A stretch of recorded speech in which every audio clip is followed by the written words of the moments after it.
Well, hey there. So I figured I'd make this video to follow up with the last video I made on the things Buster was doing that wasn't right. As per usual, I've learned something, and I'm going to share that newly found knowledge with you.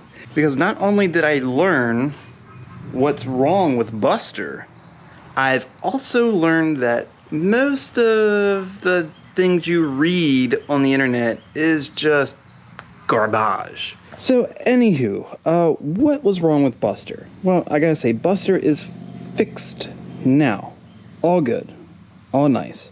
I put a new O2 sensor in down there, and lo and behold, that wasn't the issue. Good thing is, at least now there's a fresh O2 sensor.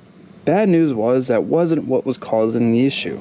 I spent a lot of time diagnosing this. I checked vacuum lines, I pulled the spark plugs to make sure that if there was any, if an injector was sticking open, they looked all fine, they weren't wet, nothing. I was really confused what was going on, what was making this car idle really bad. And the thing is, I checked the O2 voltage and it was fine, so I was like, how can it be the O2 sensor if the voltage is already, is reading good? I mean, I had already ordered the O2 sensor at that point, so I'm like, well, whatever, it's worth, a shot. But I wasn't 100% sure that is what was causing the issue. So another culprit is this right here, the evap purge, canister purge line. If these go bad and, stick open and allow all that fuel vapor to enter into, the engine, well, that's going to make it run rich. So this will do exactly what the car was doing. Because I've already replaced this once. I'm like, not to say this couldn't be it, but there's simple tests you can do. Basically, you just unplug these back here and see if it's drawing a vacuum with it unplugged, which it wasn't. And I even unplugged it here and put my finger over it, and the car, it still idled bad. So I'm like, well, that ain't it. It's nothing with the injectors. It wasn't the O2 sensor. It's not a vacuum line. So what is it? Well, it's the one thing I didn't think was it. And some people commented what it could have been in the comments of that last video. And I'm like, no, that's not it. And here's why I said what I said, because going off what I know and what I've learned, it just didn't add up. But now I've learned even more and realized that the information I was going off of was not necessarily incorrect, but it was incorrect for my application. The problem is a lot of information you find on the internet regarding stuff, especially when it comes to cars, is generalized information, not application-specific information, and there's a big difference. Here's the meat and potatoes of what was wrong. It was the water mass system. And you're like, oh, I knew that. Look, here's the deal. I have a check valve right here. This is a one-way check valve, allows fluid to go this way, not back that way, right? It needs a certain amount of pressure, certain amount of force to open it to pull fluid this way. It doesn't just allow fluid to flow with no or little to no force. It needs something to push it through. It actually, I think, has a 2 or 3 psi open rating, so it needs a little bit of pressure to open it up. I chose this because it was a cleaner install, not doing a solenoid. I was reading a solenoid isn't always required, and sometimes you don't even need a solenoid or a check valve with a water meth kit if the nozzles are higher than the tank and pump, which my system is. The nozzles sit all the way up here at this height, and the tank and the pump, is obviously back there, and they sit much lower. Gravity is working against the fluid. That has to travel all the way from back there and up. I never thought this was an issue, but as the car was running, I, just undid some of these. This one was dry, this one was dry, but I come over here to 3 and 4, and I realized that a little bit, ever so slight amount of fluid was being siphoned through these lines, being sucked through these lines into these 2 cylinders. So I guess what the problem is here, and this is why application specific information is important. If you are running just one nozzle, a lot of times people use like a throttle body spacer here.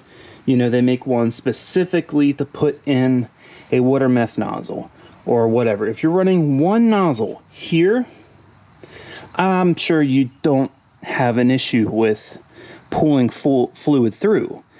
Now, here's the thing. I have one nozzle for each cylinder, and it's right next to the intake port, right there. So that when that cylinder's coming down and drawing a vacuum, it's pulling right here. I mean, the source is going to be the strongest. So I guess each one of these lines is getting basically vacuum from each of the cylinders, and they all go to the same feed. So essentially now I have 4 cylinders pulling a vacuum on this line, and evidently the vacuum was more than enough to pull the fluid through the pump all the way through 18 feet of line and up and through here. And I guess I don't know why it kind of went to all the cylinders, but I think it mainly went to 3 and 4. I don't know why it just went to them too, but that's just where it was going, and that's what was causing the issue. That was what was causing it to run rich and for it to idle weird. See, that's the thing. Everything I've learned, well, first of all, this is the first like real deal water meth kit I've ever put together on any car I've ever had. I'm not like super, you know, I'm sure there's someone out there who's done this enough, knows better. This is the first time I'm doing it, so chances are I'm going to be learning something, and I have. If you were using a single nozzle setup, you'd probably be fine. Multi-port systems like this require, it is not an option, it is not a suggestion, it is required that this has a solenoid right here to block flow, right before the lines, because this will create enough vacuum to pull that fluid through. You know, if every one of these nozzles had a separate check valve, maybe then it wouldn't do it, perhaps, but you have all of these working against just one line. So together they're pulling more than enough vacuum to suck just enough fluid through to create a problem. I'm sure maybe if you dig around the forums enough, if you spend hours searching, perhaps you would find a thread.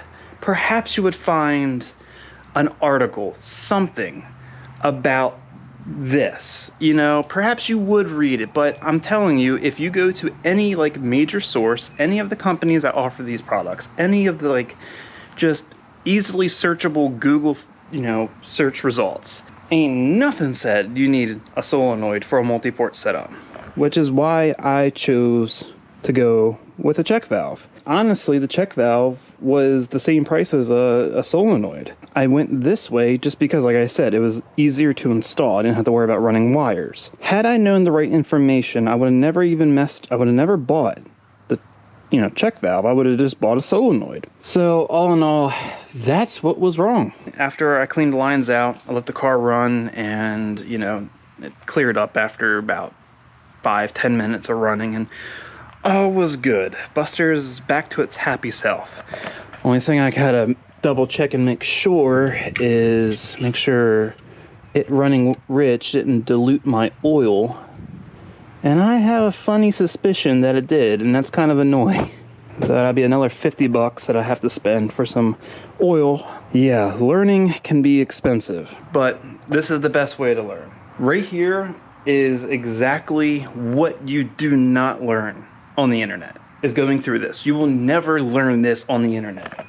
So say what you want about me and how I choose to go about my car. Yes, I could pay someone thousands and thousands of dollars who's done this, who's made the mistakes, who knows what they're doing now, to do exactly what I'm doing.